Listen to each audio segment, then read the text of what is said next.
നമസ്കാരം. റേഷൻ വ്യാപാരികളുടെ വേതനം യഥാസമയം ലഭിക്കാത്തതിൽ പ്രതിഷേധിച്ച് ചൊവ്വാഴ്ച കടയടച്ച് താലൂക്ക് കേന്ദ്രങ്ങളിൽ ധർണ നടത്തുമെന്ന് സംയുക്ത സമരസമിതി ഭാരവാഹികൾ. ഈ ചാനൽ നിങ്ങൾ ആദ്യമായി കാണുന്നവരാണെങ്കിൽ സബ്സ്ക്രൈബ് ചെയ്യുക, ലൈക്കും കൂടി ചെയ്ത് സപ്പോർട്ട് തരിക. 2 മാസമായി ജോലി ചെയ്ത കൂലി ലഭിച്ചിട്ടില്ല.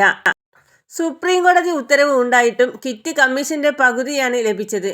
ഓണത്തിന് സർക്കാർ റേഷൻ വ്യാപാരികൾക്ക് പ്രഖ്യാപിച്ച 1000 രൂപ ഓണത്തേറിയം വിതരണം ചെയ്യുക, വേതന പാക്കേജ് വർധനവ്, ക്ഷേമനിധി, KTPDS ഓർഡർ പരിഷ്കരണം എന്നിവയിൽ നടപടി സ്വീകരിക്കണമെന്നും ആവശ്യപ്പെട്ടു. ഇക്കാര്യത്തിൽ നടപടി സ്വീകരിച്ചില്ലെങ്കിൽ ജനുവരി 6 മുതൽ അനിശ്ചിതകാല കടയടപ്പ് സമരവുമായി മുന്നോട്ടു പോകുമെന്ന് സമരസമിതി general convener Johnny Vellore, convener C Muhammad Ali, treasurer C Mohanpillai, ജില്ലാ കൺവീനർ സബ്ലാസ്റ്റർ ചൂണ്ടർ എന്നിവർ വാർത്താസമ്മേളനത്തിൽ പറഞ്ഞു. അതേസമയം ഗോഡൌണുകളിൽ നിന്നും റേഷൻ കടകളിലേക്ക് വാതിൽപ്പടി വിതരണം നടത്തുന്ന ട്രാൻസ്പോർട്ടിംഗ് കരാറുകാരുടെ സമരം പിൻവലിച്ചതോടെ നവംബർ മാസത്തേക്കുള്ള റേഷൻ സാധനങ്ങളുടെ വിതരണം നാളെ മുതൽ പുനരാരംഭിക്കും.